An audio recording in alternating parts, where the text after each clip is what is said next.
Hi, welcome to my channel. My name is Farzad Misbahi and I worked at Tesla for 4 years in the service distribution organization as a program manager. In this video, I'd like to cover what I think Tesla's challenges are going to be around fear, uncertainty, and doubt from the mainstream media and other sources for the foreseeable future, and an insider's perspective as to how employees or those that work at Tesla potentially view those news.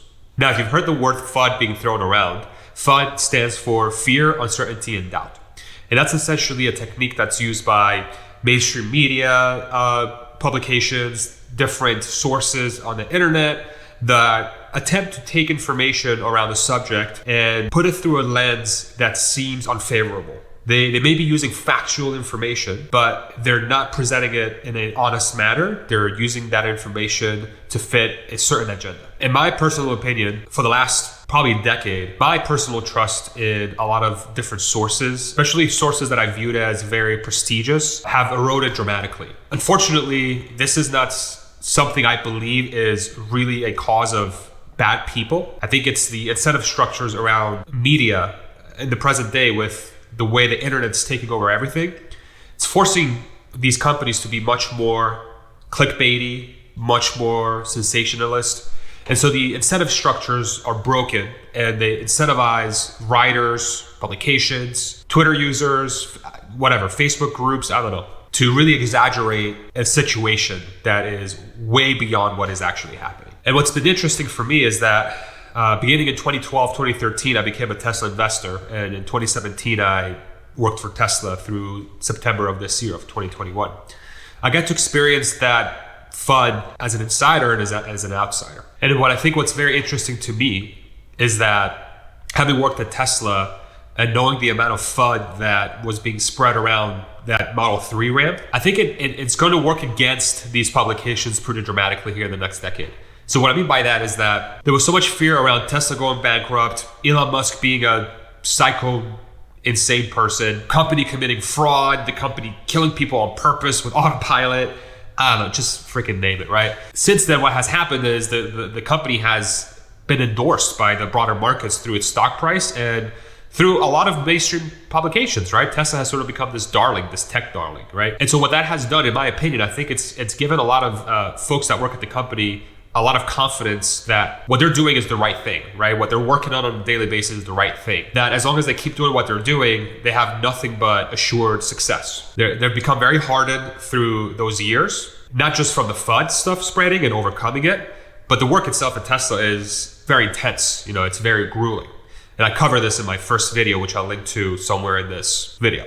So as a former employee, current investor, whenever I see FUD being spread, I have confidence that the company is going to overcome it, honestly, with zero problems. But what's also interesting to think about is, okay, so what are the angles that the different mainstream media publications and different groups are going to take now moving forward? And this morning, I woke up to an article from the New York Times that was shared to me, where it sort of frames the experience from what appeared to be previous employees at Tesla from back in 2016, 2017. I guess we're afraid of Elon, in some way, shape, or form. And New York Times is reporting that these folks felt like Tesla was not doing the right thing from a safety perspective when it comes to making sure that they're doing enough validation and stuff like that, okay? Having worked at the company, I can tell you that it moves incredibly fast, okay? And there are things that will break internally, you know, with that speed that do get fixed. But under no circumstance do I think, and I truly believe this, that Tesla will endanger their customers. Like that's, to me, seems pretty nuts, right? Especially with the culture that I've seen there, the amount of focus that's around the customer and making sure that the product that's being, and the service that's really being pushed out to the customer is top notch. It seems very counterproductive from a first principles thinking that you somehow want to introduce something to the public that's going to reduce your customers' confidence in the company.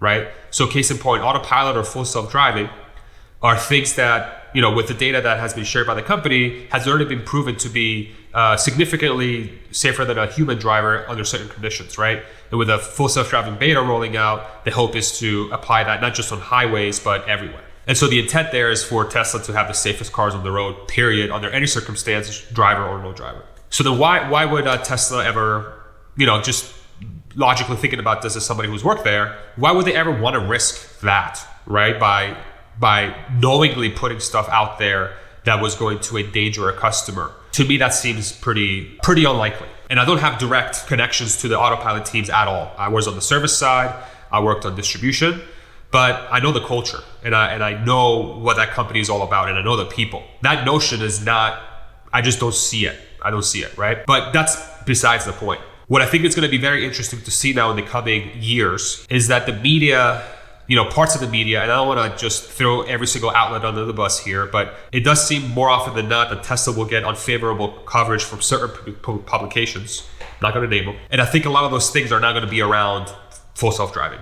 You really think about what the previous big driver was behind the FUD for Tesla in the 2010s. It was how Model 3 ramp was going to completely bankrupt the company. Elon's full of empty promises. The company doesn't know what it's doing. It's filled with God knows what, a bunch of idiots. I don't know, just whatever they were saying, right?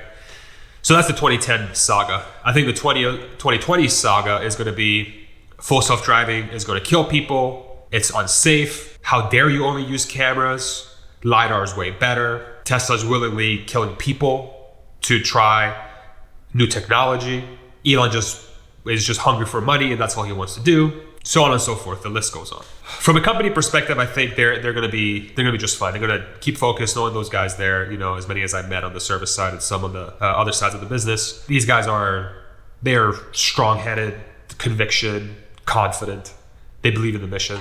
No problems. And I ultimately think, barring any legitimately serious breakdowns with Tesla's ability to deliver on full self-driving in its full version, so say it does somehow appear that it's less safe than a human, which I think that's going to be extremely unlikely, then I think Tesla's going to overcome this pretty easily, much easier than they did in the last decade. And there's a couple of reasons why I think that is. One, they now have the financial stability as a company to survive any sort of pressure from short sellers or access to capital. Two, you have a seasoned workforce that has gone through this before and have been rewarded by going through it, through the stock price going up. And given that most, if not all, Tesla employees are paid, part of their compensation is paid in stock, they've made quite a bit of money for that effort. So they're going to feel very confident about their efforts. And three, the Tesla fan base appears to be growing exponentially, right? So for every car that is put on the road, typically that's a Tesla fan.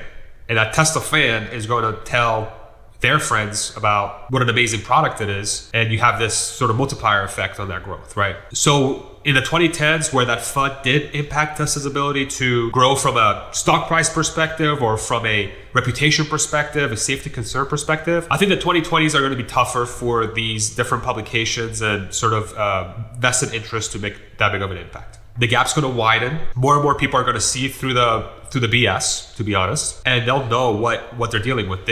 I think they'll come to the realization that Tesla is absolutely 100% a net good to society, and their efforts aren't around being a profitable company. It's truly being around creating amazing products that are super safe and help transition the world to a sustainable economy. And I think ultimately that's what's going to allow Tesla to reach its fullest potential. Thank you very much for stopping by and listening to this video. If you liked it, I would love it if you give me a like. If you want to see more content from me, please subscribe. If you want to be notified about my upcoming videos, make sure to click the bell button. And if you'd like to become a Patreon, I have a link to my Patreon below. Thank you very much, and we'll see you in the next one. Bye-bye.